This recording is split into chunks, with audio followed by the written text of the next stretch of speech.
Same physiological features या same properties of chromosome which pair together are known as homologous pair. Clear exam मतलब इसको relate करने के लिए ध्यान में रखो कि मदर और फादर से सेम इंफॉर्मेशन की जो जीन हमारे अंदर आई है वो 2 क्रोमोसोम है, ठीक है, आइडेंटिकल पेयर है। जब हम डिप्लॉयड है तो वो आइडेंटिकल है। जब एक मेल गैमेट्स में होगा तो एक पेयर गया होगा, मतलब एक क्रोमोसोम गया होगा। जब फीमेल गैमेट बना होगा तो एक पेयर आया, और दोनों हमारे में as a result of fertilization दोनों पेयर हमारे में present. Clear? What is zig DNA? Zig DNA ZYG. What is zig DNA?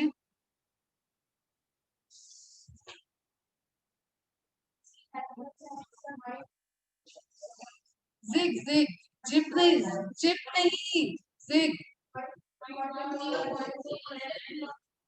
जो रिमेनिंग पोर्शन है डुप्लीकेट नहीं हुआ था वो जाइगोटीन फेज में ZYZ, ठीक है, ZYZ में डुप्लीकेट कर ले, कंप्लीट डुप्लीकेशन हो जाए डीएनए का, इसलिए उस पोर्शन को क्या बोलते हैं? Zig DNA. Okay, what is monovalent? Monovalent one chromosome, ठीक है। मोनोवैलेंट मोनाड हो सकता है क्या? मोनोवैलेंट क्रोमोसोम मोनाड और डायड में मोनाड हो सकता है क्या? मोनाड क्या हुआ?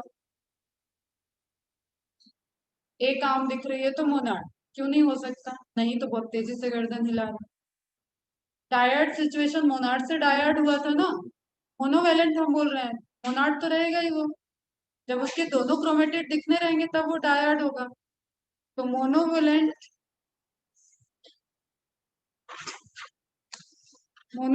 क्या रहेगा? मोनाड रहेगा initially and then it convert into dyad. जब दोनों सिस्टर दिखने लगेंगे, दोनों सिस्टर क्रोमेटिड दिखेंगे तो डायड। अब व्हाट इज बाइवैलेंट?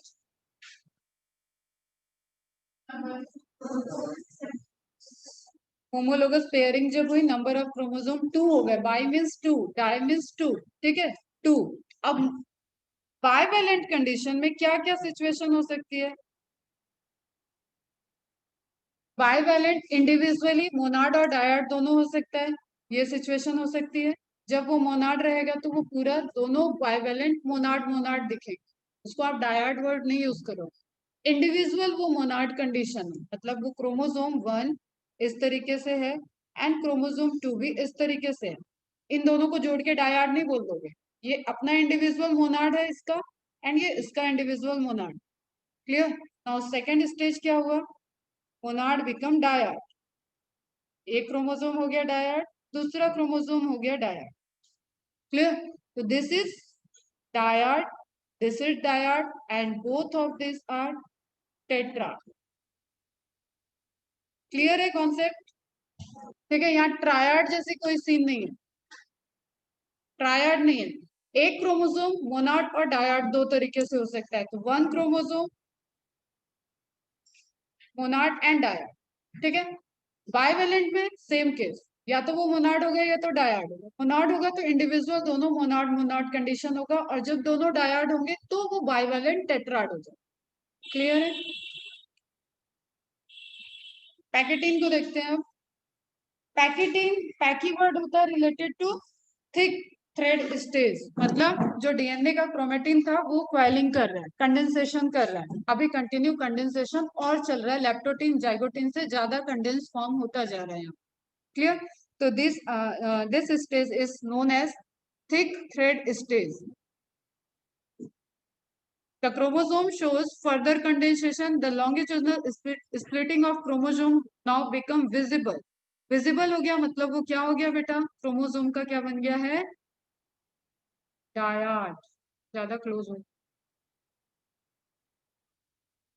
ठीक है, ये स्प्लिटिंग हो गई।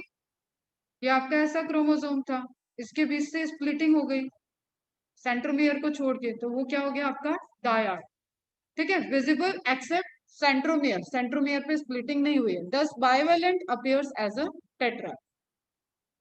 कौन सी कंडीशन है? पैकेटीन, पैकाइटीन बोलते हैं, मोर अप्रोप्रिएट रहता है।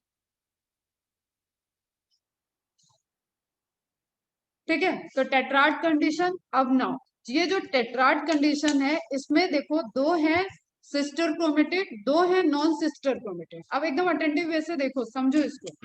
सिस्टर कौन है? रेड रेड आपस में बहने हैं, सिस्टर मतलब बहन है, ठीक है। ये क्या है? आपस में बहने हैं। These are sister chromatic and these are sister chromatic.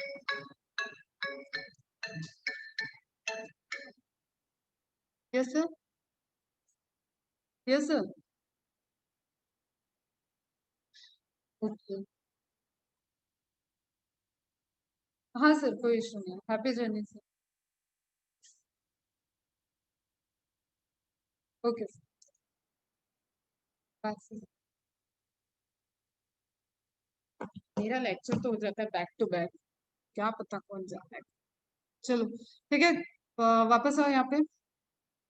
Sister और नॉन सिस्टर को समझना है, ठीक है। सिस्टर क्रोमेटिड क्या होंगे? दो कलर यहाँ पे यूज हुआ है, ग्रीनिश एंड रेड। तो रेड रेड आपस में क्या है? Sister chromatid. ग्रीन ग्रीन आपस में क्या है? Sister chromatid. दो यहाँ नॉन सिस्टर हो गए, कौन से हैं? ये दोनों आपस में नॉन सिस्टर हो गए, ये दोनों नॉन सिस्टर है और ये दोनों नॉन सिस्टर है। ये इससे नॉन सिस्टर है, ये इससे नॉन सिस्टर है। माथा के पकड़ लिए। रेड जब भी ग्रीन के साथ कॉम्बिनेशन बनाएगा तो वो नॉन सिस्टर हो गया। तुम्हारी कजिन भाई बहन को देख लो, यहाँ पे चाचा के दो बच्चे हैं, तुम दो भाई बहन हो, सब खेलने बैठे हो, चार हो, टेट्राड कंडीशन, ठीक है। आपस में सिबलिंग कौन है? चाचा के बच्चे आपस में सिबलिंग है, तुम दोनों भाई बहन आपस में सिबलिंग हो। तुम भाई के साथ चाचा के बेटे के साथ कॉम्बिनेशन बनाओ तो भी नॉन सिस्टर है वहां पे। चाचा के बेटे के साथ कॉम्बिनेशन बनाओगे तो भी नॉन सिस्टर है। जस्ट सपोज इसको ए कह दें और इसको बी कह दे, ए डैश एंड बी डैश, ठीक है। तो ए का कॉम्बिनेशन एक्सेप्ट ए डैश बी के साथ कर लो या बी डैश के साथ कर लो, ये नॉन सिस्टर हो गया। सेम वे में बी का कॉम्बिनेशन ए के साथ कर लो या ए डैश के साथ कर लो, तो वो नॉन सिस्टर क्रोमेटिड हो गई। Total number of chromatid 4। Two आपस में टू है सिस्टर क्रोमेटिड एंड टू है नॉन सिस्टर। क्लियर? अब देखो किसके किसके बीच में क्रॉसिंग ओवर के चांसेस हैं, कहाँ पे जो क्वाइलिंग जो हमने बोला था कि पूरे रेप्लिकेट नहीं हुआ है डीएनए, 0.3% 0.4% रह गया है, वो थ्रेड बाहर निकले, ठीक है, और वो अपने को रेप्लिकेट कर रहे हैं। अब यहाँ पे आप कौन सा फेस ऐसा ले सकते हो लेटरली, वो कौन सा फेस है जो आपस में क्वाइल हो जाएंगे, ठीक है। ये वाला फेस हो जाएगा, ये इससे तो नहीं क्वाइल कर पाएगा, ये नॉन सिस्टर तो आपस में नहीं क्वाइलिंग कर पाएंगे। Is it clear? ना ये इससे जाके क्वाइलिंग कर पाएगा। बीच में जो नियरली है, एक दूसरे के क्लोज है, तो नॉन सिस्टर क्रोमेटिड के बीच में क्रॉसिंग ओवर हो।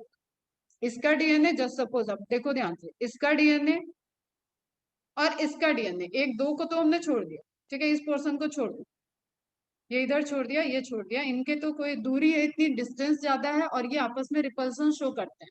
टेलोमेरिक एंड पे, सेंट्रोमियर एंड पे एंड टेलोमेरिक एंड, तीन रिपल्सन पॉइंट होते हैं, एक दूसरे से दूर जाना चाहते हैं। क्लियर? लेकिन ये थ्रेड निकले थे, अब थ्रेड कहाँ से निकल सकते हैं बेटा? यहाँ से निकले हैं, यहाँ से भी निकले हैं, उसे कोई मतलब नहीं, वो अपना डुप्लीकेट करके अंदर आ जाए, ठीक है। यहाँ से निकले हैं, ये डुप्लीकेट हो रहे हैं, यहाँ से निकले ये डुप्लीकेट हो रहे हैं। क्लियर? सेकेंड स्टेज में क्या हो गया? ये जब डुप्लीकेट किए तो ये आपस में ऐसे ऐसे मिक्स हो गए, ठीक है, समझ में आ रहा है? तो दिस इज, ये जो मिक्सिंग है, और ये जब अलग होंगे और इनके अंदर इसका पोर्शन चला जाएगा और इसके अंदर इसका पोर्शन चले जाएगा, that is the crossing over. यही प्रोसेस अब समझना है आपने। समझ में आया? दो बच्चे खिलौने लेके गए खेलने, खेलने के बाद उनको मम्मी ने बुलाया, दोनों बच्चे कुछ खेल रहे थे और एक को दूसरे की खिलौना पसंद आ रहा है, दूसरे को पहले वाला का खिलौना पसंद आ रहा है, लेकिन दोनों के घर से हेड ऑफिस से कॉल आ चुकी है, अब तो जाना है। तो दोनों ने एक कम्युनिकेशन किया कि आज रात के लिए तू मेरा ये खिलौना ले जा, मैं ये तेरा ले जाता, डील हो गई, चले आएगा। क्लियर? तो एक इंटरचेंज हो गया, डुप्लीकेशन के लिए बाहर थे, थ्रेड आपस में कॉइलिंग की टेंडेंसी रखेंगे, वहां पे चार्ज है, कॉइलिंग हो सकती है, वो कॉइल हो गए, उलझ गए। अब जब दोनों को अलग होना है तो टूट के कुछ पोर्शन उसके पास, इसके पास। That the phenomena which is responsible for the variation in living organism. ये छोटी सी एक फिनोमिना है जिसने इवोल्यूशन को जनरेट कर दिया। ये छोटी सी फिनोमिना जो दिख रही है, यही एक छोटी फिनोमिना है जो हमें एनिमल में एनिमल किंगडम के वेरिएशन, प्लांट में प्लांट किंगडम के वेरिएशन, एंड एक लोअर ऑर्गेनिज से लेके एक वेल मछली के साइज का भी एनिमल जो बना हुआ है, वो सब इसी छोटे से कॉइलिंग और डिसकॉइलिंग, जो इनके बीच में पेयरिंग हो रही है और डिसपेयरिंग हो रही है, अनपेयरिंग हो रही है, ठीक है, उसमें रिस्पॉन्सिबल। इतनी सी फिनोमिना सारी रिस्पॉन्सिबिलिटी ले रखा है वेरिएशन का, डाइवर्सिटी का, जो बायोडाइवर्सिटी आप पढ़ रहे हो, just because of this phenomena. तो क्रॉसिंग ओवर इंपॉर्टेंट फिनोमिना है, it is the characteristics of meiosis division. It is not present in mitosis. Clear? अब देखो ध्यान से फिगर को, दो क्रोमोसोम को शो किया हुआ है, ठीक है, मोनार्ड कंडीशन है दोनों का। पहले केस में मोनार्ड कंडीशन दिख रहा है दोनों का। कहीं पे कुछ नहीं समझ में आया तुरंत पूछना। दूसरे केस में दोनों का डायड कंडीशन है, दोनों के सिस्टर क्रोमेटिड दिख रहे हैं, ठीक है। ये दोनों आपस में जो नॉन सिस्टर है, ये क्लोजली है, नियर बाय। इनके बीच में क्या हो रहा है, उलझन हो गई, ठीक है, उलझ गए। अब ये सेपरेशन, ये सिनेप्टोनिमल कॉम्प्लेक्स जब पूरा बन जाएगा, उसके बाद ये इसका टर्मिनलाइजेशन स्टार्ट हो जाएगा, मतलब इन कॉम्प्लेक्सेस को अलग करना है, सिस्टर क्रोमेटिड अलग हो जाएगी। तो अलग होने के टाइम में क्या हुआ, थोड़ा सा ये ब्लू पोर्शन यहाँ आ गया एंड व्हाइट पोर्शन यहाँ चला गया, ये प्योर रह गया, ये प्योर है, ये कॉम्बिनेशन बन गया और ये दूसरा वाला कॉम्बिनेशन बन गया। नाउ मियोसिस 2 होगी, मियोसिस 2 होगा तो ये तो अभी तो देखो, ये दोनों में जब अलग अलग चला जाएगा तो एक में ये चला जाएगा, ये दोनों क्रोमोसोम चले गए, एक में ये क्रोमोसोम। क्लियर? इस तरीके से चलेंगे। नाउ अगेन जब सेकेंड मियोसिस होगा, अब क्या चांसेस है, एक क्रोमेटिड, दो chromatid, third chromatid and fourth chromatid, ठीक है, ये एक गैमेट बन जाएगा जिसमें कोई वेरिएशन नहीं आया। कि जस्ट सपोज स्पर्म बना, ये स्पर्मेटोजेनेसिस की प्रोसेस है, तो यहाँ पे 4 गैमेट बन रहे, फोर स्पर्म बन रहे, 4 मेल गैमेट बने। अब ध्यान से देखो जेनेटिक वेरिएशन कैसे आता है। एक मेल गैमेट, इसके अंदर कोई जेनेटिक वेरिएशन नहीं है, पैरेंटल क्रोमोसोम आया हुआ है पूरा, मैटरनल क्रोमोसोम का यहाँ कोई पार्ट अभी नहीं आया, ठीक है। फिर इसमें क्या हो गया, अच्छा ये दोनों एक ही सेल में प्रेजेंट है, ये भी ध्यान में रखो, एक ही सेल की मियोसिस हो रही है, तो ये इस इंडिविजुअल का मैटरनल और पैटर्नल होगी, ठीक है, ये पैटर्नल ले लिया और ये मैटरनल, मतलब ये मम्मी से आया हुआ क्रोमोसोम हो गया, ये पापा से आया हुआ क्रोमोसोम, ठीक है। जो नया क्रोमोसोम बन रहा था, वो इस इंडिविजुअल के पापा वाला क्रोमोसोम यहाँ आ गया, इस इंडिविजुअल के मम्मी वाला क्रोमोसोम यहाँ आ गया, लेकिन दो नए क्रोमोसोम बन गए जो मिक्सिंग को शो कर, जो रिकॉम्बिनेशन को शो कर, and recombination is the process for the variation, ठीक है। क्लियर है ये चीज? अब ये जब 4 गैमेट यहाँ से बनेंगे, तो एक के पास ये जेनेटिक इन्फॉर्मेशन है, एक के पास ये जेनेटिक इन्फॉर्मेशन है, एक के पास ये है, एक के पास ये है। अब जब स्पर्मेटोजेनेसिस के बाद सीमेन रिलीज होगा, तो उसमें जहाँ पे मिलियंस ऑफ स्पर्म है, ठीक है, मिलियंस ऑफ स्पर्म में 60% स्पर्म जब मोटाइल होता है, तब एक मेल फर्टिलिटी को शो कर सकता है, अदरवाइज वहीं पे उसकी फर्टिलिटी स्पर्म काउंट लो हो जाता है। क्लियर? उसमें से भी अब इसमें से कौन सा स्पर्म जाके फर्टिलाइज करेगा एग से, और एग के जेनेटिक इंफॉर्मेशन में सेम इसी वे से क्रॉसिंग एवर हुआ होगा। क्लियर? ये दोनों पैटर्न जब फ्यूज करेंगे तब डिफाइन होता है कि कौन सा जेनेटिक कैरेक्टरिस्टिक चाइल्ड में जाने वाला है, प्रोजेनी में जाने वाला है। और ये तो सिर्फ एक क्रोमोसोम की कहानी है, ऐसे कितने हैं अपने पास, 46 क्रोमोसोम। क्लियर? इसलिए वेरिएशन है। तो पैकाइटिन स्टेज तक हम क्या देख रहे हैं कि क्रॉसिंग ओवर स्टार्ट हो गया है, चेंज चल रहा है, ठीक है, ये सब आपको पैकाइटिन में देखने को मिलेगा। During crossing over there is exchange of chromosome segment between non sister chromatid of homologous chromosome. जो चारों थे उसमें से जो नॉन सिस्टर क्रोमेटिड है, वो भी जो क्लोजली है, उनके बीच में क्रॉसिंग ओवर हो रहा है। क्रॉसिंग ओवर मतलब एक दूसरे के बीच में क्रॉस हो रहा है। क्लियर है? ये फिनोमिना हो गया आपका पैकाइटिन stage. The most accepted mechanism of crossing over is breakage and reunion hypothesis. जो हम बोल रहे हैं कि निकले, उलझे, टूटे और फिर से दूसरे से जाके जुड़ गए, यही तो हो रहा है। डीएनए बाहर निकला डुप्लीकेट करने के लिए, वो उलझ गया फिर वापस जाने के टाइम वो टूट गया तो ब्रेकेज हुआ। अब वो गया है तो वो जो दूसरा ऑलरेडी डीएनए था उसमें वो इंसर्ट कर जाएगा, तभी तो वो पूरा एक कंप्लीट थ्रेड बनेगा। लाइगेज एंजाइम यहाँ पे होगा, ठीक है, तो वो लाइगेशन को शो करेगा, वो जुड़ गया, तो वो क्या हो गया, ब्रेकेज एंड रीयूनियन हाइपोथेसिस।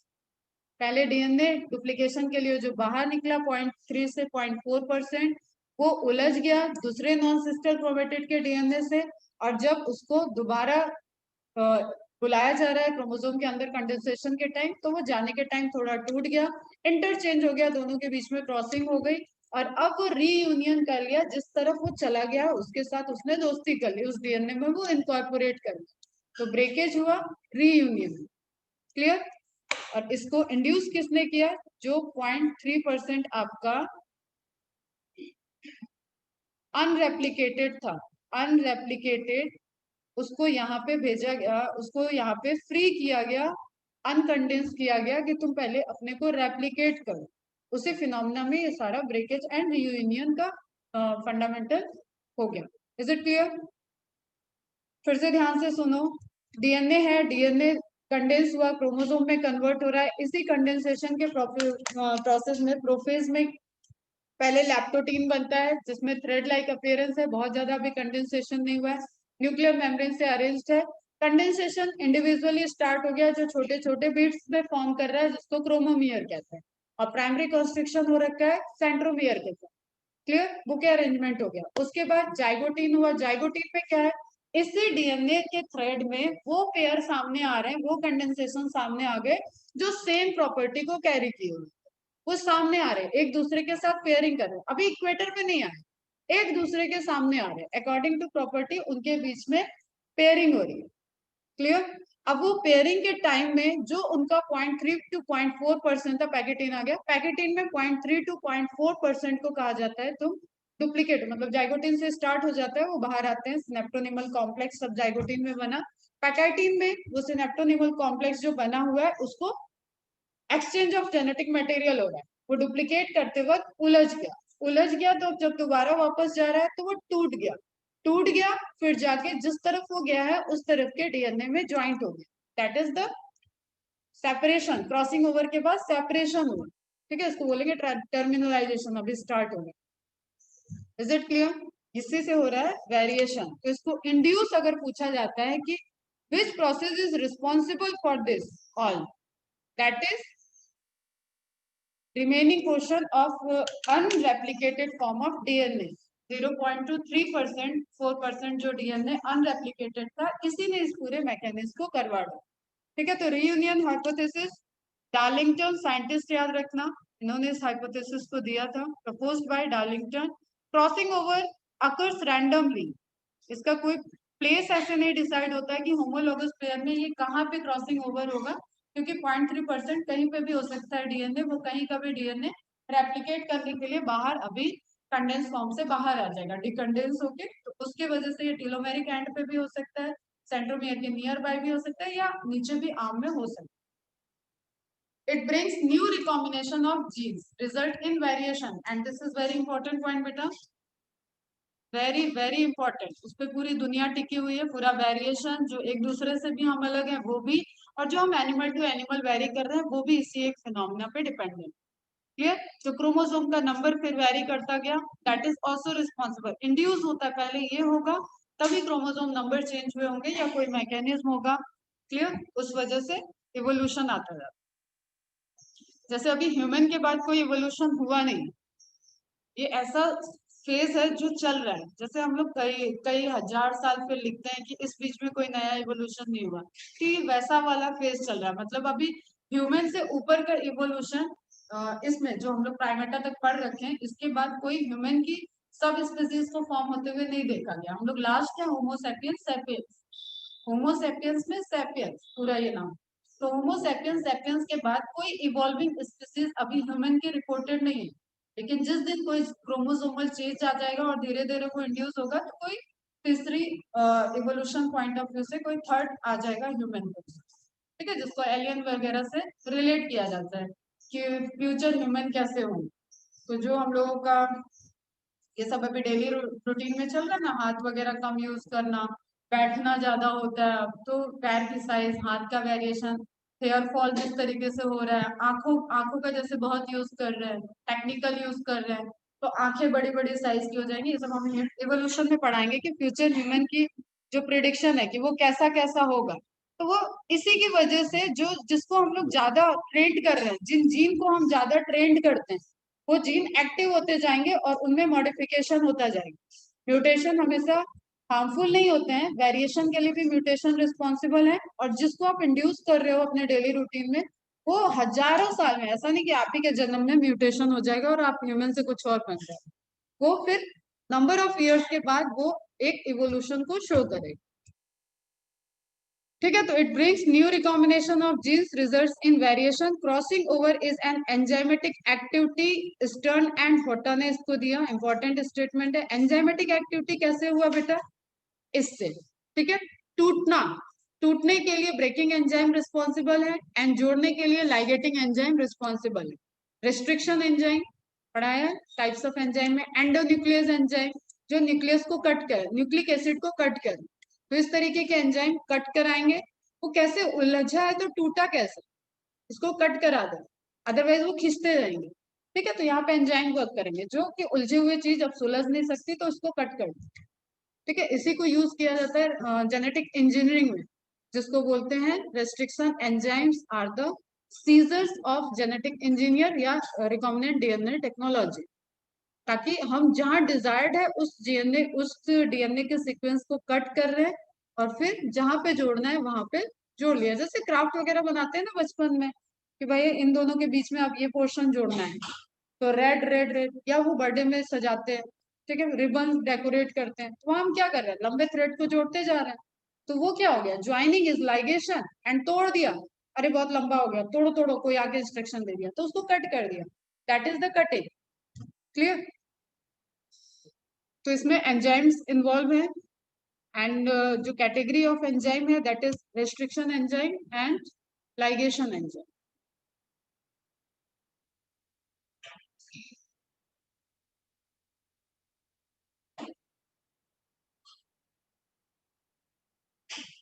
यहाँ पे खत्म हो गया आपका पैकाइटिन, इसमें सिर्फ क्रॉसिंग ओवर काइजमा का फॉर्मेशन हो रखा है, अलग नहीं हुआ है। क्लियर,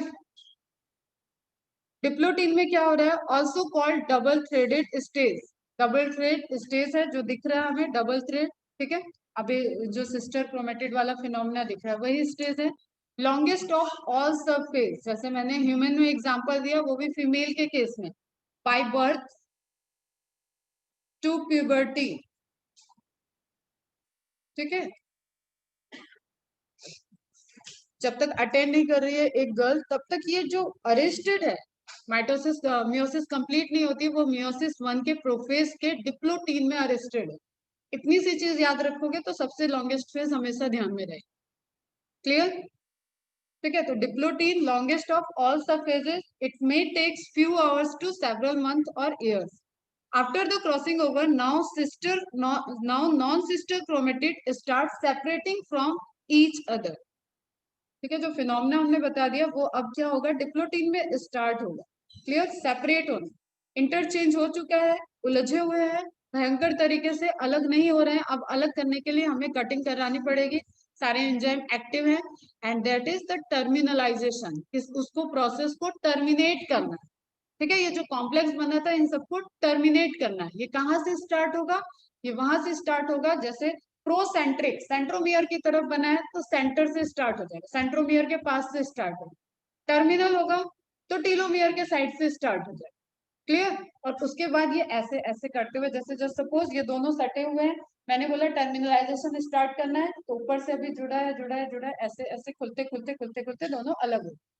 ठीक है, फिर से देखो ध्यान से, टर्मिनलाइजेशन ऐसे ऐसे ऐसे ऐसे करते करते अलग, तो टर्मिनलाइजेशन स्टार्ट हो जाता है डिप्लोटीन में और दोनों अलग होंगे डायाकाइनेसिस में। क्लियर, तो ध्यान रखना, the separation begins from the centromere and it proceeds towards the telomere. Centre का ध्यान रखना है, सेंट्रोमियर से स्टार्ट हुआ, ठीक है, यहाँ पे जो जिप का फॉर्मेशन हो रखा है उससे ये स्टार्ट होगा और ये टेलोमियर तक चलेगा। Clear? The kind of separation is known as terminalization. The entire process is known as desynapsis. जो इसका जुड़ना था उसको क्या हमने बोला था? सिनेप्सिस, ठीक है, सिंडेसिस, या जो पूरा कॉम्प्लेक्स बन गया था तो बोला था सिनेप्टोनिमल कॉम्प्लेक्स, उसी को रिवर्स करना, तो that is desynapsis. Clear? So desynapsis reported started in diplotin. That is the question.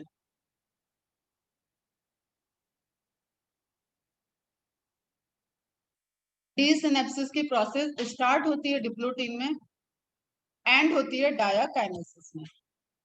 As a result of terminalization, the non-sister chromatids separate from each other except at those points where already the crossing over has been takes place. अब देखो हर जगह क्या है कि exchange,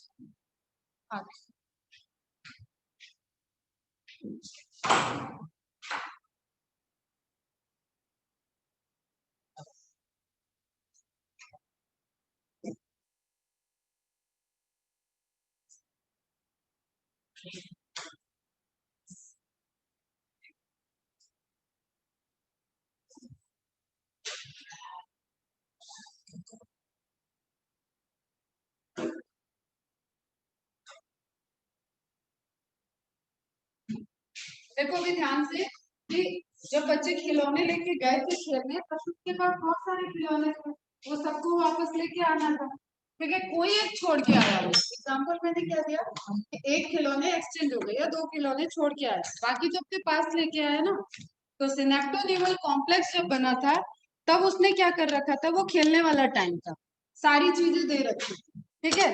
तो जब terminalisation होगा तो टर्मिनलाइजेशन में सभी खिलौने को अलग अलग सेपरेट करो, तो हमने एक तरफ करना है, ठीक है, तो दैट इज टर्मिनलाइज.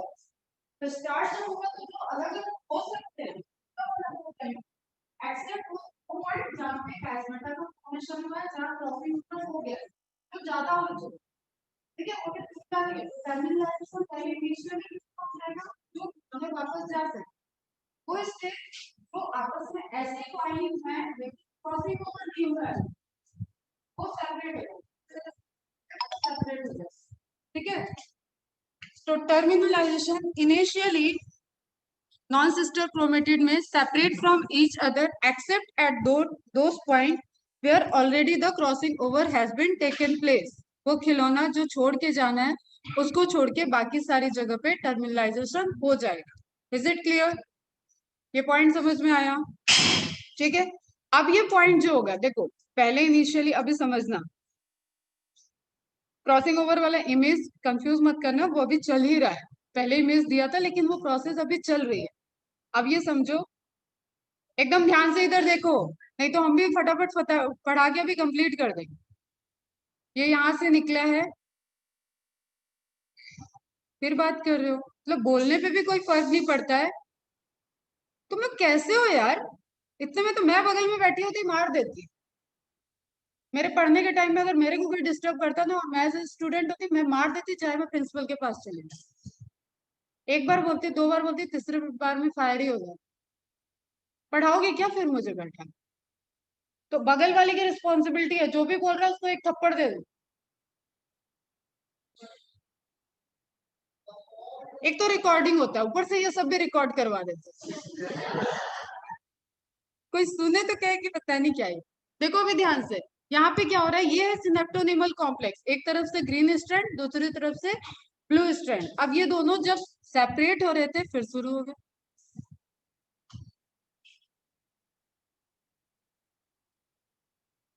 चलो मैं पहले खूब सारे 2-3 क्रोमोसोम बना दूं.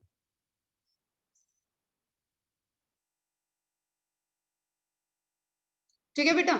अब यहाँ पे देखो इनके पास जो टर्मिनलाइजेशन स्टार्ट होगा वो इस तरीके से स्टार्ट हो जाएगा कि इसका इसके पास आ रहा है वापस, इसका इसके पास वापस आ गया, ठीक है, क्लियर. और ये यहाँ पे उलझा हुआ है,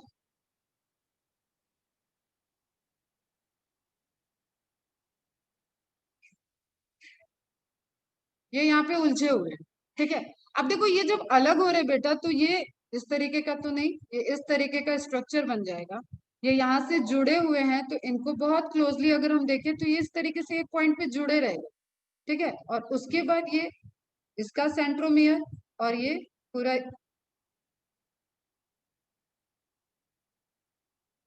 इसके नीचे वाली आर्म, और ये ऊपर वाली आर्म। क्लियर। ये वाली आर्म फिर यहाँ गई, और यहाँ इसी तरीके से कंप्लीट हो रहा है।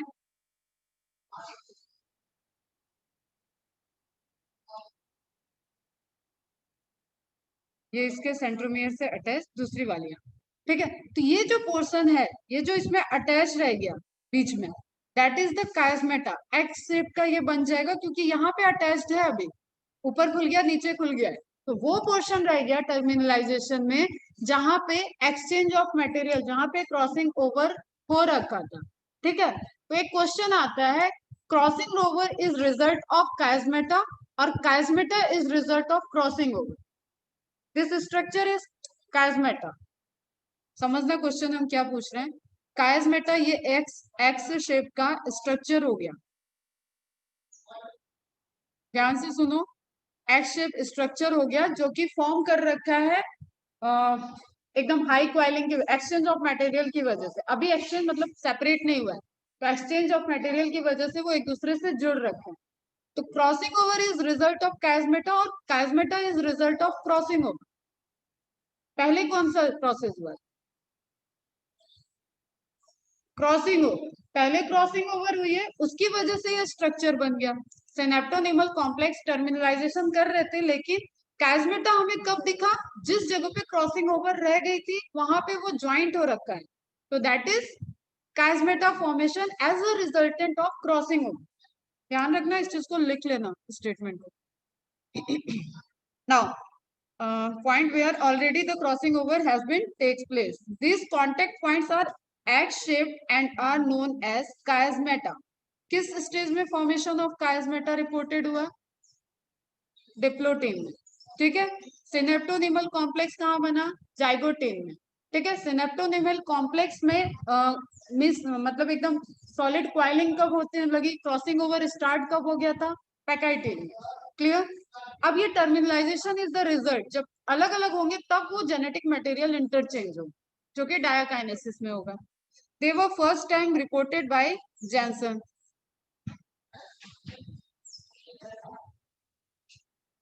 की बात चल रही है, इतनी इंपॉर्टेंट डिस्कशन, पता नहीं कौन सा हो रहा है, कौन से किसान आंदोलन में भाग लेने जा रहे हो, ठीक है। तो टर्मिनलाइजेशन इज द प्रोसेस, देखो ये है X shape structure, that is the कायस्मेटा।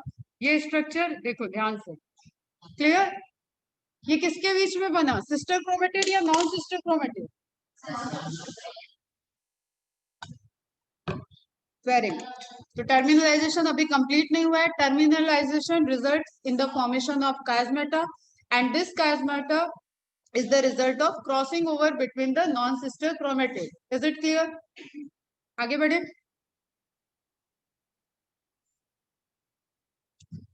ठीक है, ये इलेक्ट्रॉन माइक्रोस्कोपिक इमेज दिख रहा है। जब भी red sorry white and black colour की इमेज दिखे तो वो इलेक्ट्रॉन माइक्रोस्कोपिक इमेज होती है। यहाँ पे आपको कायस्मेटा फॉर्मेशन दिख रहा है, देखो कहाँ है? ये है, ये सेंट्रोमियर है, ये कायस्मेटा।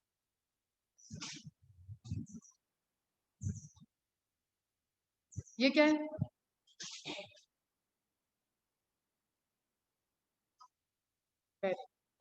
क्रोमोमियर।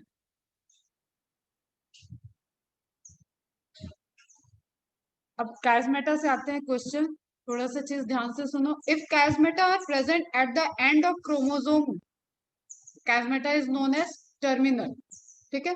जब टर्मिनल एंड की बात होती है, लैप्टोमियर, ठीक है, वो सॉरी टीलोमियर, ऐसी बातें आ रही है, मतलब टर्मिनल एंड की बात हो रही है, एंड पे क्रोमोसोम की आर्म के एंड पोजीशन पे। अगर ये कायस्मेटा फॉर्मेशन, क्योंकि ये रैंडम रैंडम प्रोसेस हो सकती है, क्रॉसिंग ओवर कहीं पे भी हो सकता है, क्लियर। कहीं पे भी इक्वालिंग हो सकती है डीएनए की, जो डुप्लीकेट नहीं हुआ था, clear.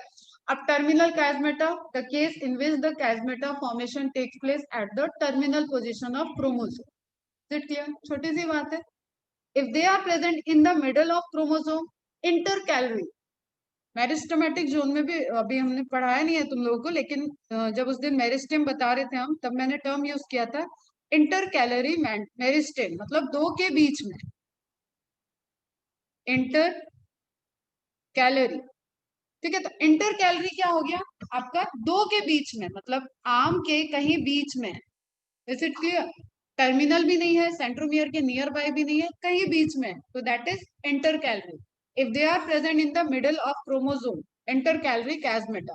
कैजमेटा are the result of crossing over, this is very very important line, and direct statement पूछा गया है, एंड रीजन इसका यही है कि एक्सचेंज ऑफ मटेरियल, जो आपका क्वाइलिंग हो रहा है, जो डुप्लीकेशन के लिए क्वाइलिंग हो गया, that is the reason of crossing over, and as a result of crossing over, when terminalization takes place, the chromosome remains attached at the point where the exchange, where the crossing over takes place, and that look like a X shape structure which is known as chiasmata.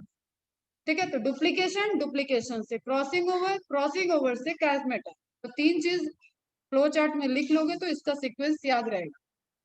Duplication, duplication को complete करने के लिए, मतलब ये incomplete duplication लिख लो, incomplete duplication bracket में information लिख लोगे 0.3 to 0.4%। इसको कंप्लीट करने के लिए जो थ्रेड आपस में उलझे उससे हुआ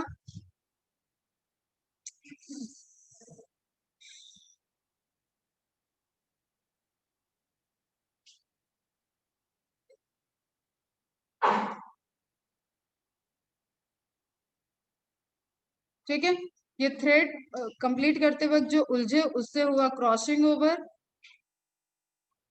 एंड क्रॉसिंग ओवर में जब टर्मिनलाइजेशन स्टार्ट हुई, क्रॉसिंग ओवर के बाद जब क्रोमोसोम का टर्मिनलाइजेशन स्टार्ट हुआ, उससे एज अ रिजल्टेंट जो अटैचमेंट पॉइंट रह गए, जहां पे क्रोमोसोम अटैच्ड रह गए, ठीक है, तो एक तरीके से एक्सेप्ट यहाँ पे लिख लो, accept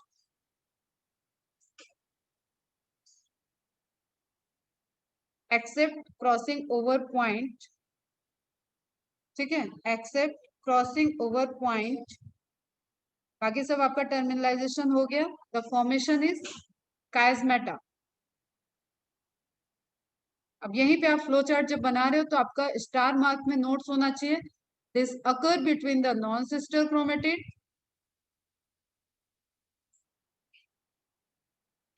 takes place between the non-sister chromatid and it is X shape, English alphabet X shape का ये स्ट्रक्चर दिखता है। इतनी सी इंफॉर्मेशन लिख ली आपने, यहाँ के एमसीक्यूज हो गए क्लियर। लोकेशन की बात की है तो टर्मिनल और इंटर कैलोरी, सेंट्रोमियर के नीचे की तरफ होगा तो भी इंटर कैलोरी, और नीचे की तरफ टीलोमियर एंड पे होगा तो भी टर्मिनल, ऊपर की तरफ है तो भी इंटर कैलोरी और terminal. More the length of chromosome, तो chiasmata is the result of, ये सही है हो गया, and more the length of chromosome more will be the frequency of chiasmata formation. अब ये तो हम तुम्हें एक पढ़ाने के लिए बता दिए कि एक काइमेटा बन गया। अब कई सारे खिलौने ले जाने के मन है, तुम 15 खिलौने लेके गए थे, हम तो 5 तुम्हारे ले जाएंगे, 5 जगह काइमेटा बन जाएगा। ठीक है, तो जितनी क्रोमोसोम की लेंथ होगी उतनी उसकी प्रोबेबिलिटी होगी फॉर्मेशन ऑफ कैजमेटा। क्यों? क्योंकि उतना उसमें 0.3%, 100 का 0.3% अलग होगा, 1000 का 0.3% अलग होगा, 1 लाख का 0.3% अलग होगा, वैसे ही 10 मिलियन बेस पेयर का 0.3% अलग अलग है। तो क्रोमोसोम का साइज जितना, जब जीनोम सिक्वेंसिंग हुई ह्यूमन जीनोम प्रोजेक्ट में, तो सारे क्रोमोसोम को सिक्वेंस किया गया, ठीक है, 1 by 1 1 by 1। तो ये जो क्रोमोसोम का साइज उसमें वेरी करता है, उसके according probability of formation of कास्मेटा भी वेरी करेगा, मतलब जितना लंबा क्रोमोसोम उतना 0.3% उसका, ठीक है, उतनी चांसेस की वो डुप्लीकेशन के लिए थ्रेड बाहर निकला है, उतने पॉइंट ऑफ लोकेशन उसमें प्रेजेंट होंगे कि जो सुपर क्वाइलिंग को शो करेंगे, एक दूसरे में क्वाइल्ड हो जाएंगे। सिनेप्टोनिमल कॉम्प्लेक्स जब टर्मिनलाइजेशन करेगा तो वो कायस्मेटा, नंबर ऑफ कायस्मेटा ज्यादा हो जाएंगे, क्लियर। और जैसे वो अपने को ब्रेक करेगा, वहां पे एंजाइमेटिक एक्टिविटी होगी, उतने चांसेस होंगे उसमें वेरिएशंस के रिकॉम्बिनेशन के। किसी बात क्लियर है, समझ में आया?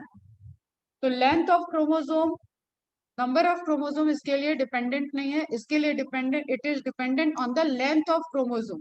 जितना लंबा क्रोमोसोम उतने लंबे, उतना उसका परसेंटेज अनडुप्लीकेटेड फॉर्म का, अनडुप्लीकेटेड डीएनए उसमें ज्यादा प्रेजेंट होगा, और उतना ज्यादा वो बाहर अनकंडेंस फॉर्म में निकला होगा, उतने चांसेस कि वो सुपर क्वाइलिंग कर जाए, वो एक दूसरे में क्वाइल बना जाए, और सेपरेशन के टाइम उसमें क्रॉसिंग ओवर हो जाए, मतलब वो अलग हो जाए।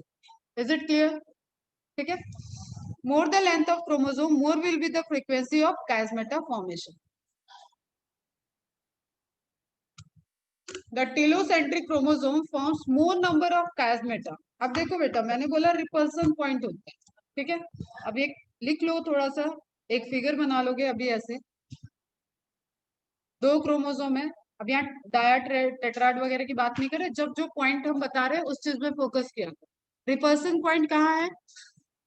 टेलोमियर पॉइंट पे एंड सेंट्रोमियर पर। तो जनरली कहाँ है, आप मेटासेंट्रिक क्रोमोसोम की बात कर रहे हैं, तो इसके पास क्या हो गए? 3 रिपल्सन पॉइंट। और कोई भी चीज इररिलेवेंट नहीं है, कभी माइंड में ये लेके मत बैठा करो मेरे क्लास में कि मैम बहुत ज्यादा ही कुछ पढ़ाती है, अभी हमें इससे मतलब नहीं है। जेनेटिक डिसऑर्डर पूरा पढ़ना है बेटा, इससे मतलब है, हमें पता है कि कितना पढ़ाना है। हम यहाँ तुम्हें इस रिपल्सन में इंटरेक्शन या कौन से एंजाइम जो तुम्हें एमबीबीएस में जाके पढ़ना हो कि किस डिजीज में कौन सा रिपल्सन फेल हुआ, क्लियर, तो वो वहां पे पढ़ाया जाएगा, that is the depth.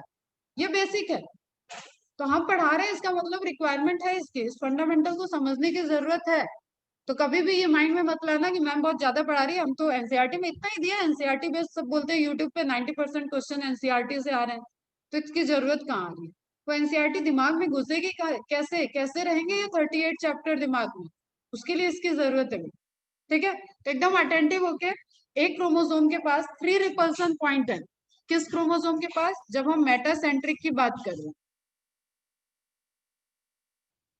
Repulsion point मतलब ये पोलर एंड होते हैं, चार्ज है ये, और पॉजिटिव पॉजिटिव होंगे तो रिपल करेंगे, निगेटिव निगेटिव होंगे तो रिपल करेंगे। तो ये इस तरीके के रिपल्सन पॉइंट है। अब यहाँ हम टाइप्स ऑफ रिपल्सन नहीं पढ़ा रहे, दैट इज माय लिमिट कि यही रुकना है मुझे। ठीक है, तो अब ये 3 जगह से रिपेल कर रहा है ऑलरेडी, तो इसके पास चांसेस कम है कि ये सिनेप्टोनिमल कॉम्प्लेक्स बनाते वक्त उलझ जाए, मतलब ये ऑलरेडी इसके निकले और डुप्लीकेट किया अंदर चले गए। ठीक है, डुप्लीकेट किए उलझे ही नहीं क्योंकि रिपल्सन हाई चल रहा है। ठीक है, अब देखते हैं टीलोसेंट्रिक जो यहाँ पे दिया हुआ है। टीलोसेंट्रिक मतलब सेंट्रोमियर कहाँ होगा? टेलोमियर एंड पे। इसके पास रिपल्सन पॉइंट कितने हुए बेटा? एक सेंट्रोमियर एक टेलोमियर, दो हो गया, एक एंड वैसे ही खत्म हो गया, सेंट्रोमियर ये है और एक टेलोमेरिक एंड हो गया। ठीक है, तो एक टेलोमियर तो अपने आप में खत्म हो गया, दो रिपल्सन पॉइंट बचे, तो इसके पास टेंडेंसी ज्यादा है कि आसपास इसके नॉन सिस्टर क्रोमेटिड ज्यादा देर तक रुक सकती है, that is the fundamental. The telocentric chromosomes forms more number of chiasmata. Maximum 14 chiasmata are observed in Vicia fava, ये प्लांट का नेम है। उसके क्रोमोसोम में maximum number of chiasmata formation reported हुआ है till date, that is the 14 number of chiasmata formation एक chromosome के अंदर। क्लियर? अब ये कैसा होगा? ये टीलोसेंट्रिक होगा, इसके पास ऑलरेडी एक रिपल्सन पॉइंट कम हो गया।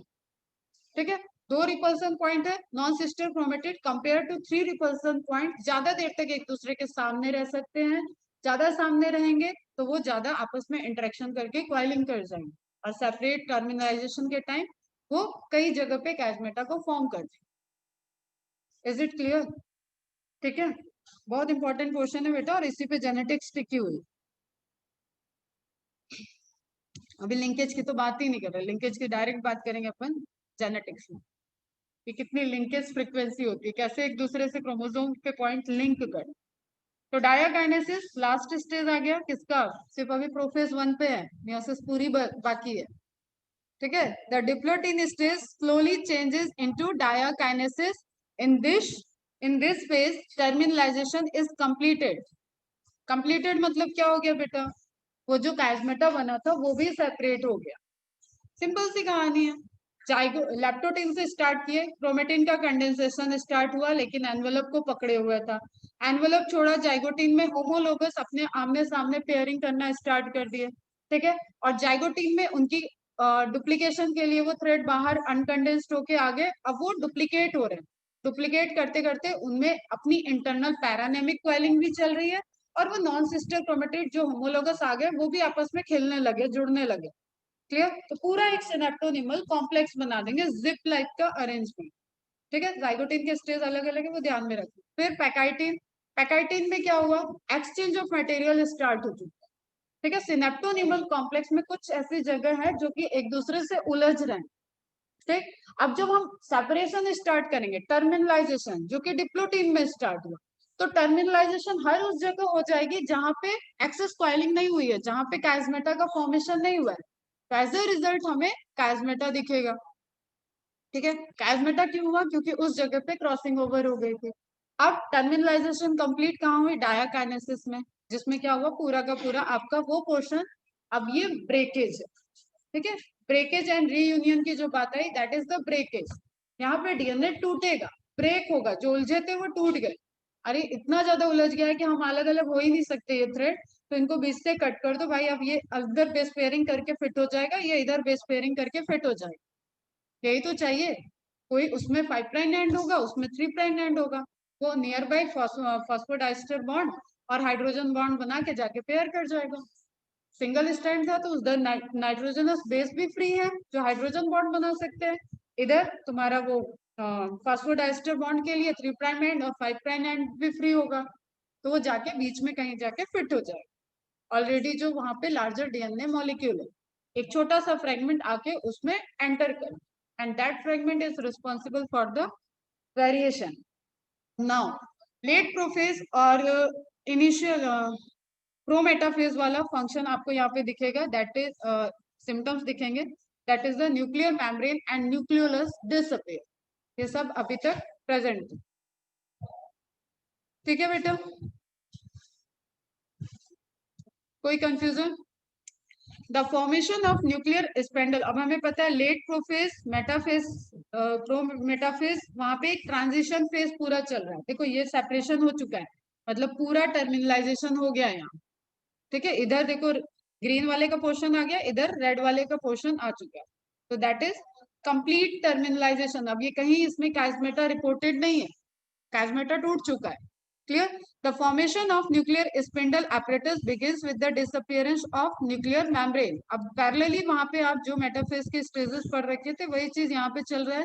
न्यूक्लियर स्पिंडल apparatus का फॉर्मेशन, सेंट्रियोल का मूवमेंट होके वो मेटाफेज वाले वो पोलर एंड पे पहुंच जाएगा, और पूरा उससे न्यूक्लियर apparatus निकलते जाएंगे, फाइबर्स निकलते जाएंगे, और जहां जहां ये होमोलोगस पेयर है, अब ये सिंगल क्रोमोसोम को नहीं पकड़ता, ये होमोलोगस पेयर को पकड़ेगा। तो एक साइड का एक एक क्रोमोसोम को पकड़ेगा और दूसरे साइड का दूसरे क्रोमोसोम को पकड़ेगा। दो पेयर हैं, 4 क्रोमेटिड हैं। ठीक है, दो दो सिस्टर क्रोमेटिड हैं। अब मैंने बोला ये एक क्रोमोसोम है जो 2 सिस्टर क्रोमेटिड के साथ है, ये एक क्रोमोसोम है, लेकिन दोनों होमोलोगस है, एक आसपास है, तभी तो ये सारी प्रोसेस हुई थी।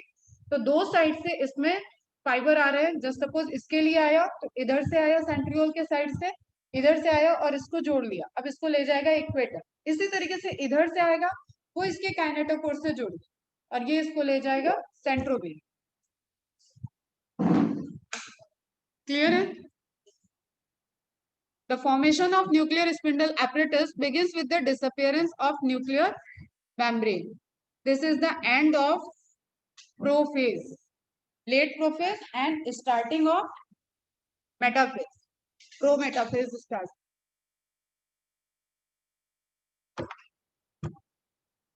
And this is the portion जहां से 90% क्वेश्चन मियोसिस के आते हैं, यही कास्मेटा, डिप्लोटीन, बीडेड स्टेटमेंट, यही सारे क्वेश्चंस हैं जो पूछे जाते हैं। एनसीईआरटी के पॉइंट्स अब देखते हैं कुछ। Meiosis involves 2 sequential cycles of nuclear and cell division called meiosis first and meiosis two, but only a single cycle of DNA replication. S phase सिर्फ एक बार होगी, G1 G2 phase 2 बार होगी। ठीक है, इंटरफेज 2 बार होगी, इंटरफेज 2 बार लेकिन विदाउट एस, ये short hand हो गया। एस फेज सिर्फ एक बार, तो एक एस को हमने माइनस कर दिया। सेकेंड इंटरफेज में I2 में एस फेज नहीं होगा, क्योंकि ऑलरेडी डीएनए जो है वो डबल अमाउंट हो रखा है। Clear? Meiosis first is initiated after the parental chromosome have replicated to produce identical sister chromatid at the S phase. जो रेप्लिकेशन हो चुका है, जो क्रोमेटिड हमें दिखा था बाद में, ठीक है, लेकिन वो कंडेंसेशन के टाइम एक के पीछे एक रहता है, तो हमें दिखता ऐसे है, तो अब तक हम मोनाड बोलते हैं। जब वो घूम के ऐसे आ जाता है, 3D स्ट्रक्चर जो स्टेबिलिटी वाला फंडामेंटल है कि हर मॉलिक्यूल अपने को 3D अरेंज करके रखा है, वही चीज यहाँ पे डायड दिखने लगा। Clear? Meiosis first is initiated after the parental chromosome have replicated to produce identical sister chromatid at S phase and then G2 phase. अब यहाँ आपको पता होना चाहिए कि meiosis first के पहले S phase के बाद G2 phase आएगा, ताकि वो माइटोटिक फेज का जो भी रिक्वायरमेंट है, स्पिंडल फाइबर के लिए जो ट्यूबलिन वगैरह चाहिए, एनर्जी के लिए माइटोकॉन्ड्रिया चाहिए, वो सब डिवाइड कर। क्लियर है? ये सब हम लोगों ने वहां पे भी पढ़ रखा था। G2 फेज के जो काम होंगे वो सब यहाँ पे होंगे। Meiosis involves pairing of homologous chromosomes and recombination between non-sister chromatid of homologous chromosome. Mark करके रख लो, यही तो हम पढ़ डाले अभी। 4 haploid cells are formed at the end of meiosis. 4 haploid होंगे और हर haploid के अंदर एक सिस्टर क्रोमेटिड जाती है। माइटोसिस के केस में बेटा क्रोमोसोम गया था पूरा, ठीक है, तो दिस इज एन। माइटोसिस में पूरा का पूरा क्रोमोसोम नंबर जा रहा है, पूरा का पूरा क्रोमोसोम जा रहा है। Meiotic events can be grouped under the following phases. वही है prophase, metaphase, anaphase and telophase. 1-1-1 तो मियोसिस 1 हो जाएगा एंड 2-2-2 तो आपका मियोसिस 2 हो जाएगा। और मियोसिस 2 कुछ नहीं होता है, माइटोसिस ही होती है। अब ये समझ लो कि जो क्रोमोसोम है, अब तो नंबर तो हाफ हो गया आपका, इसी केस में हाफ हो जाएगा, बस उसको नॉर्मल सेल को एन में डिवाइड करना, तो दैट इज माइटोसिस। बताया मैंने कि हैप्लॉइड सेल डिवाइड होके हैप्लॉइड सेल बना सकती है with the help of mitosis, लेकिन ये कंप्लीट मियोसिस है, अब इसमें मत उसको हो जाता, इसलिए हम मियोसिस 2 को बोलते हैं माइटोटिक डिवीजन। कोई लाइन जो नहीं समझ में आ रही हो? ठीक है, मियोसिस 2 स्टेजेस प्रोसेस, अगर हम ब्रॉडली देखें तो मियोसिस 1 एंड मियोसिस 2, उसके बाद सब स्टेजेस हैं, सब फेजेस हैं। प्रोफेज, प्रोफेज की सब फेज में तुम्हारी हो गई leptotene, zygotene, pachytene, diplotene, diakinesis. ठीक, अब आएगा metaphase 1 and then anaphase 1 and then telophase. तो इसको एक होता है, मेंडल लॉ पढ़े हो कि नहीं आज तक? पढ़े होगे थोड़ा सा, ठीक है। Law of segregation, law of independent assortment, law के नाम शायद पढ़ चुके हो, नहीं सिर्फ जेनेटिक्स, ठीक है। तो सेग्रीगेशन एक मेंडेलियन लॉ है जिसमें कैरेक्टर को सेग्रीगेट करना है। तो मियोसिस फर्स्ट में कैरेक्टर सेग्रीगेट हो गए, मैंने बताया ना, मम्मी से कुछ कैरेक्टर आ रहा है, पापा से कुछ कैरेक्टर आ रहा है, मिक्स हुआ और सेग्रीगेट हो गए।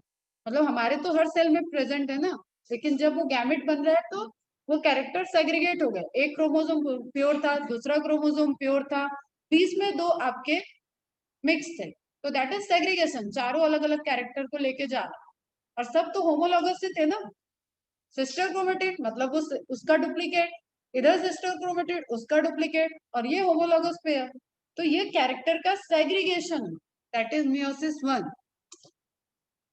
मियोसिस 2 क्या हुआ? Sister chromatids are separating producing 4 haploid. Sister chromatid separate हो जाएंगी और जो जेनेटिक मटेरियल ऑलरेडी, अभी देखो यहाँ कोई भी स्प्लिटिंग हम नहीं बताएंगे यहाँ से यहाँ तक। मेटाफेज इक्वेटर पे अरेंजमेंट, यही होमोलोगस पेयर इक्वेटर पे अरेंजमेंट। उसके बाद सेम एनाफेज की तरह दूर दूर चले जाएंगे, लेकिन सेंट्रोमियर क्योंकि अलग अलग फाइबर से अटैच्ड है, तो यहाँ पे फुल फोर्स ऐसा नहीं होगा कि वो सेंट्रोमियर को तोड़ दे। मैंने बोला कि बीच में मनाली को और एलम को खड़ा कर दिया है और एक एक टीम बना दी है कि दोनों में से एक एक को ले लो, तो एक तरफ मनाली चली जाएगी, एक तरफ एलम चली जाएगी। अब मनाली को खड़ा करके बोलो कि इसको ले लो, तो फोर्सफुल लगेगा ना। तो दोनों तरफ से फाइबर, अभी सेंट्रोमियर एक क्रोमोसोम को नहीं अटैच किया है, एक क्रोमोसोम के दोनों काइनेटोकोर को नहीं अटैच किया है, एक क्रोमोसोम एक साइड अटैच है, एक क्रोमोसोम दूसरे साइड अटैच। तो सेपरेशन ऐसा होगा कि क्रोमोसोम नंबर हाफ हो जाएगा, लेकिन क्रोमोसोम अपने आप में सिस्टर क्रोमेटिड के साथ है। तो जो हमारा रिक्वायरमेंट है फंडामेंटल था कि जेनेटिक मटेरियल डबल हुआ है, इसलिए उसको नॉर्मलाइज करने के लिए सेल को डिवाइड करना है, इसलिए होती है मियोसिस 2। क्लियर? तो this is mitosis process, same as mitosis. Clear है? फंडामेंटल सी है, देखते हैं इसको one by one. Meiosis 1 prophase of the first meiotic division is typically longer and more complex when compared to prophase of mitosis. It has been further subdivided into following 5 phases: leptotene, zygotín, pachytene, diplotene, during lepto. अब देखो NCERT का point है, कुछ ऐसा रह ना गया इसलिए एक बार हम बोल दे रहे हैं, तुम सुन लो और ध्यान से अपनी एनसीईआरटी को खोल लो। During leptotene stage, the chromosome becomes gradually visible under the light microscope. Chromosome condensation start हो गया है, वो विजिबल होंगे। अब इसी की हिडन इंफॉर्मेशन थी कि वहां पे क्रोमोमियर होंगे, बुके इंफॉर्मेशन होगा, ठीक है, बुके अरेंजमेंट हो जाएगा, तो ये सब हिडन इंफॉर्मेशन। वो माइक्रोस्कोप से दिख रहा है तो आप क्या चीज ऐसा हो गया जो देख सकते हो, थ्रेड तो आप नहीं देख पा रहे थे। इसका मतलब वो जो जगह जगह कंडेंसेशन स्टार्ट हुआ था क्रोमोमियर का फॉर्मेशन का, उसको आप देख रहे हो। The compaction of chromosome continues throughout the lactotein. This is followed by the second phase of prophase is called zygote. During this stage, chromosomes start pairing together and this process of association is called synapses. तो ये यहाँ पे word दिया हुआ है तो ध्यान में रखना, इसी का सिनोनिम्स होता है सिंडेसिस। Such paired chromosomes are called homologous chromosome. एक दूसरे की सेम प्रॉपर्टी को बेयर करने वाले chromosome. Electron micrograph of this stage indicate that the chromosome synapsis is accompanied by the formation of complex structure called synaptonemal complex. यहाँ सिर्फ नाम दिया है, मैंने आपको पूरा ओपन करके बताया कि डीएनए स्ट्रैंड बाहर निकले थे, वो दोनों क्रोमोसोम एक दूसरे से जुड़े किस बेसिस पे जुड़ गए, ठीक है, तो उन्हीं डीएनए के आपस में मिलने से, कॉइलिंग से वहां पे सिनेप्टोनिमल कॉम्प्लेक्स फॉर्म हुआ। The complex formed by the pair of synapse to homologous chromosome is called bivalent. दो क्रोमोसोम आ गए तो उसको बोलेंगे bivalent, और दोनों में सिस्टर है इसलिए बोल देंगे tetra. However, these are more clearly visible at the next stage. अभी यहाँ पे बहुत clearly visible नहीं दिखेगा आपको जाइगोटीन में। The first two stages of the prophase 1 are relatively short-lived compared to the next stage, that is पैकाइटिन, और पैकाइटिन से भी लॉन्गर होता है diploid, that is पैकाइटिन. During this stage, the four chromatid of each bivalent chromosome becomes distinct and clearly appears as tetrad. Clear? इसलिए वहां लिख तो दिया था बाइवेलेंट टेट्राड, लेकिन वो क्लियरली आपको विजिबल किस में होगा, पैकाइटिन में, तो उस वक्त मोनाड कंडीशन, एक सिस्टर क्रोमेटिड दूसरी सिस्टर के पीछे। क्लियर? जब दोनों ऐसे आमने सामने आएंगे तब आपको डायड डायड और डायड डायड मिलकर tetra. This stage is characterized by the appearance of recombination nodule. Nodule मतलब गठान, तो क्या बन रहा है आपके सिनेप्टोनिमल कॉम्प्लेक्स में, जहां पे रिकॉम्बिनेशन होने जा रहा है, क्रॉसिंग ओवर में हो। तो ये पॉइंट देख लो, इसको मार्क कर लेना, recombination nodule, the sites at which crossing over occurs between non-sister chromatid of the homologous chromosome. homologous chromosome की non-sister chromatid, और इसका मैंने पूरा आपको प्रोबेबिलिटी बता दिया कि किसके बीच में चांसेस है पेयरिंग के, जो दूर दूर है उनके बीच में नहीं हो सकता, दूर और इधर वाले के पास के बीच में नहीं हो सकता, तो जो क्लोजली लैटरल पोजीशन भी बीच में है वहां पे क्रॉसिंग ओवर होगा। Crossing over is also an enzyme mediated process, क्योंकि यहाँ पे एंजाइमेटिक रिएक्शंस हो रहे हैं बेटा, ठीक है, जिसको कलेक्टिवली बोला गया रिकॉम्बिनेज। रिकॉम्बिनेज मतलब तोड़ने वाले और जोड़ने वाले दोनों को मिला दिया, ठीक है, तो इसमें आपके आगे रेस्ट्रिक्शन एंजाइम और लाइगेटिंग एंजाइम, जो हमने बताया लाइगेज एंड रेस्ट्रिक्शन एंडोन्यूक्लियस या restriction enzyme. Crossing over leads to the recombination of genetic material in the two chromosome. Recombination, नया कॉम्बिनेशन, ठीक है, एक तो कॉम्बिनेशन जो मम्मी पापा से आया हुआ था वही था, अब जब हम सेकेंड जनरेशन प्रोड्यूस करने जा रहे हैं, हमारा गैमेट बन रहा है, तो हम क्या कर दिए, रिकॉम्बिनेशन कर दिए उन दोनों में से कुछ कैरेक्टर जो हमारे गैमेट में आ चुका है, अब वो ट्रेड आगे नेक्स्ट जनरेशन में जाएगा, तो दैट इज रिकॉम्बिनेशन, दोबारा combine. Clear? Recombination between homologous chromosome is completed by the end of Pachytene, leaving the chromosome link at the site of crossing over. इसी साइट को क्या बोलेंगे बाद में? Chiasma. The beginning of diplotin is recognized by the dissolution of the synaptonymal complex. Synaptonymal complex के टूटने से मतलब वो कॉम्प्लेक्स वहां डीएनए नहीं टूट रहा है, जस्ट वो अपने अपने खिलौने लेके वापस जाने की तैयारी कर, ठीक है। तो डीएनए वापस आ रहा है, क्रोमोसोम के अंदर कंडेंस हो रहा है, डुप्लीकेट हो चुका है, कंडेंस हो रहा है। इस टाइम में वहां पे उलझे हुए जो पोर्शन नहीं है वो अंदर चले जाएंगे, that is dissolution. Dissolution of the synaptonymal complex and the tendency of the recombined homologous chromosome of the bivalent to separate from each other except at the site of crossovers. These except structure are called chiasmata. In oocytes of some vertebrates, diplotin can last for the months or years, जिसके example हम लोग खुद भी हैं, ठीक है। तो और ये different species में अलग-अलग duration and सबसे longest आपकी हो जाएगी diplotin. The final stage of meiotic phase 1 is the diakinesis. This is marked by the terminalization of chiasmata. During this phase, the chromosomes are fully condensed. Fully मतलब यहाँ के fully. अभी metaphase तक condensation चलेगा, clear? Fully condensed. Fully condensed से ज्यादा अच्छा इसके लिए वर्ड होना चाहिए. Fully replicated. And the meiotic spindle is assembled to prepare the homologous chromosome for the separation. तो एक-एक जगह पे लाने के लिए started हो जाए. By the end of diakinesis, the nucleolus disappears and the nuclear envelope also breaks down. Diakinesis represent transition to the metaphase. मैंने बता रखा है तुम्हें, diakinesis is the late prophase and early metaphase stage. तो सारा overlapping है, साथ साथ में वहां पे प्रोसेस दिखेगा. अब क्वेश्चन पूछते हुए हार्ड क्वेश्चन उसी ट्रिकी कॉन्सेप्ट बेस्ड होते हैं कि डायाकाइनेसिस के रिस्पेक्ट में आप कौन सा स्टेटमेंट है जो इनकरेक्ट है.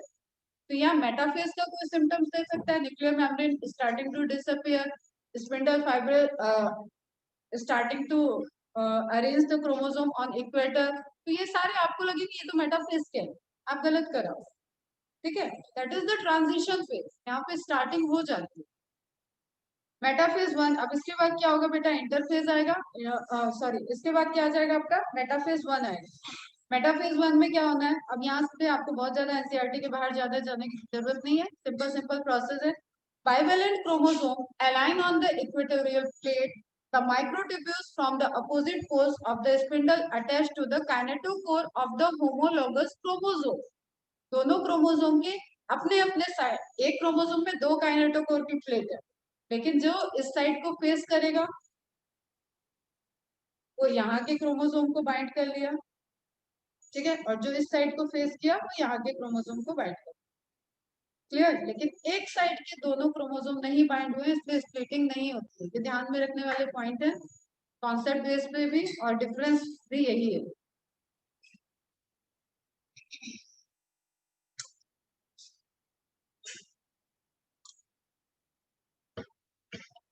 इमेज देखो ध्यान से.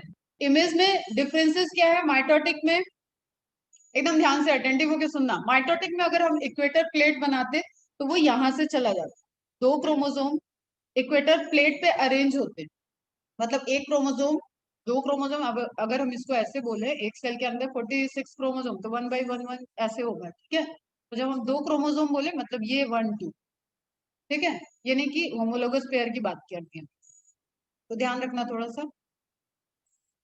दो क्रोमोसोम आपके जब इक्वेटर पे अरेंज्ड हैं तो वो क्रोमोसोम इक्वेटर उसके इक्वेटर पे उसको एग्जैक्ट अरेंज करके रखेगा. लेकिन हम जब मेटाफेज की बात कर रहे हैं तो मेटाफेज में इक्वेटर लाइन दो क्रोमोसोम जो आमने सामने होमोलोगस क्रोमोसोम थे उस क्रोमोसोम के बीच से चला. क्लियर.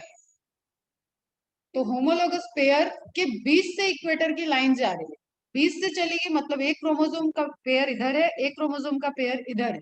आई का कैरेक्टर इसमें था, आई का कैरेक्टर इसमें था, ये मम्मी वाला है, ये पापा वाला. इन दोनों के बीच से इक्वेटर की लाइन चलेगी. इसको इस साइड के सेंट्रियोल ने बाइंड कर लिया, इसको इस साइड के सेंट्रियोल ने बाइंड कर लिया.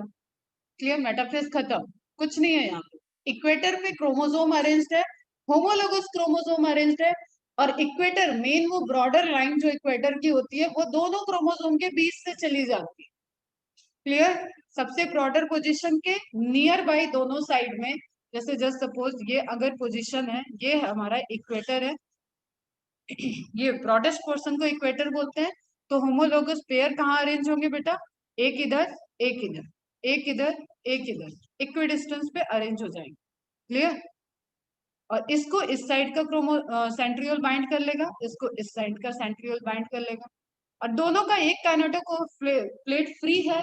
ठीक है? अगर जस्ट सपोज इंटरमीडिएट वाले की बात भी करें तो वो इस साइड बाइंड कर गया ना, वो इसके इस तरफ बाइंड करेंगे क्योंकि ये इक्वेटर है, इसके इधर बाइंड कर गया, वो इधर पुश कर देगा और ये पुल कर लेगा, वो इधर बाइंड कर देगा, इधर पुश कर देगा। अपोजिट करता तो ब्रेक होता। और इतनी ताकत इनमें बीच वालों में तो है नहीं कि वो बीच से ज्वाइन करके इस क्रोमोसोम को तोड़ दे। सेंट्रियोल से जो आ रहा है स्पिंडल apparatus, स्पिंडल फाइबर, उसी के पास इतनी टेंडेंसी है कि वो दो को स्प्लिट कर देगा। तो अभी सेंट्रियोल ने स्पिंडल apparatus को इतना दोनों एक क्रोमोसोम के दोनों काइनेटोकोर से स्पिंडल apparatus नहीं हुआ है, इसलिए यहाँ स्प्लिटिंग ऑफ क्रोमोसोम नहीं होगा। किसी को कोई डाउट? ठीक है, अब क्या हुआ, एनाफेज आ जाएगा। एनाफेज में क्या हो गया, जब ये चीज जो यहाँ से इक्वेटर पे अरेंज थी, अब सबको अरेंज कर लिया गया, इक्वेटर पे काउंट वाउंट कर लिया गया, मेटाफेज का चेकिंग पॉइंट, सारी चीज चेक हो गई कि ऑल ओके, सारे क्रोमोसोम है, कोई छूटा नहीं है। तो नाउ एनाफेज आगे की प्रोसेस सेल साइकिल में चलेगी, एनाफेज में सेपरेट हो गए, और ये आपको शेप शेप दिख रहा है। क्लियर? तो अब सेंट्रियोल की तरफ चले गए, फिर टीलोफेज आ जाएगा, वही चीज है, nuclear membrane reappear, nucleolus reappear, then cytokinesis, cytoplasmic division, और दोनों सेल दो में डिवाइड हो गई। लेकिन अभी दोनों के पास आपको सिस्टर क्रोमेटिड दिख रही है, मतलब content of DNA is still 4C। 4C है, ये 2C नहीं है। एक डीएनए एक क्रोमोसोम में कंटेंट क्या है, 4C हो रखा है। इसी को हमें क्या करना है, अभी ये 2C जब जाएगा 4 हो जाएगा, तब C में आ जाएगा। क्लियर? एक इंडिविजुअल क्रोमोसोम का पूछा जाएगा, then it is 4C condition. लेकिन ये सभी क्या हो चुकी हैं, हैप्लॉइड। हैप्लॉइड एक इंडिविजुअल क्रोमोसोम डबल है, लेकिन ये सेल आपकी हैप्लॉइड हो चुकी है। वहां पे कॉन्सेप्ट आ जाएगा कि ये C है, लेकिन ये C नहीं है, कि अभी ये कंप्लीट मियोसिस नहीं की हुई। क्लियर बेटा? तो थोड़ा रिलेटेड क्वेश्चंस भी सोचा करो। नाउ एनाफेज 1 में क्या हो गया, छोटी सी फेज है, पहले ही छोटी थी, यहाँ और भी छोटी है। The homologous chromosome separate, splitting करानी होती तो ताकत ज्यादा लगता है, टाइम ज्यादा लगता है, सिर्फ पकड़ के ले आना है अपने साइड, तो छोटी और भी छोटी हो गई, माइटोटिक से भी छोटी हो गई। The homologous chromosome separate while sister chromatid remain associated at their centromere. Telophase 1, the nuclear membrane and nucleolus reappear, cytokinesis follows, and this is called as dyad of cells. Although in many cases the chromosome do undergo some dispersal, they do not reach the extremely extended state of the interphase nucleus. इसको समझाने के लिए हमको detail में जाना पड़ेगा। चलो, the stage between the two meiotic division is called interkinesis. देखो, जो टीलोफेज हुआ है इसके पैरेलली में जा रहा है साइटोकाइनेसिस। ठीक है, पैरेलली में जो साइटोकाइनेसिस हो रहा है और वो जो सेल अलग होती जा रही है, वहां पे वो अपने अपने इंटरफेज में चली जाएंगी। मैंने बोला ना, सेल साइकिल मतलब एम फेज के बाद इंटरफेज, तो वो अपने अपने इंटरफेज में चली जाए। और ऐसा इंटरफेस जिसमें एस फेज नहीं होता है उसको बोलते हैं इंटरकाइनेसिस। लिख लेना, इंटरफेस है, इंटरफेस ही है, लेकिन इंटरफेस माइनस एस, ऐसा इंटरफेस जिसमें एस फेज नहीं है, जहां सिंथेसिस नहीं होना है क्योंकि ऑलरेडी डुप्लीकेट है अभी क्रोमोसोम।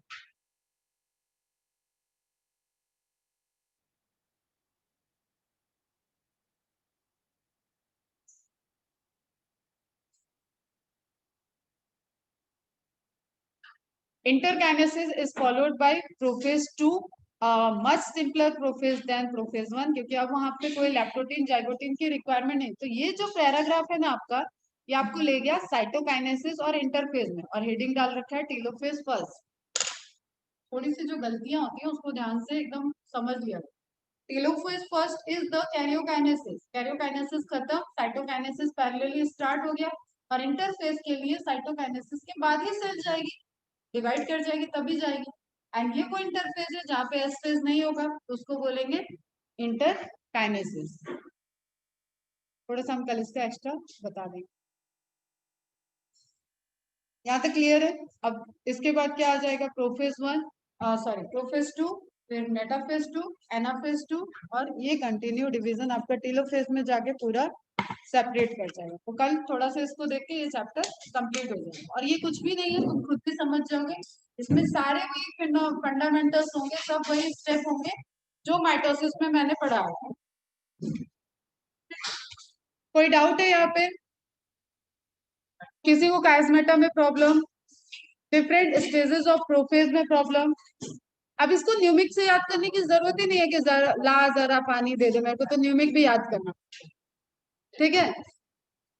तो लैप्टोटीन, जाइगोटीन, पैकेटीन, डिप्लोटीन, डायोकाइनेसिस, सिंपल सी चीज है। जब आपको अंदर की फंडामेंटल प्रेजेंट है और किस स्टेज में वो हो रहा है,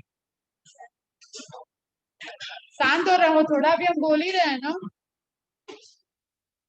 न्यूमिक से आप याद करोगे तो आप एक क्वेश्चन सॉल्व कर पाओगे कि what is the sequence of phases of prophase, सब स्टेज ऑफ प्रोफेज। लेकिन जब आप कॉन्सेप्ट से उसको याद करोगे तो आपको अपने आप सीक्वेंस तो याद हो जाए। चलो बाय।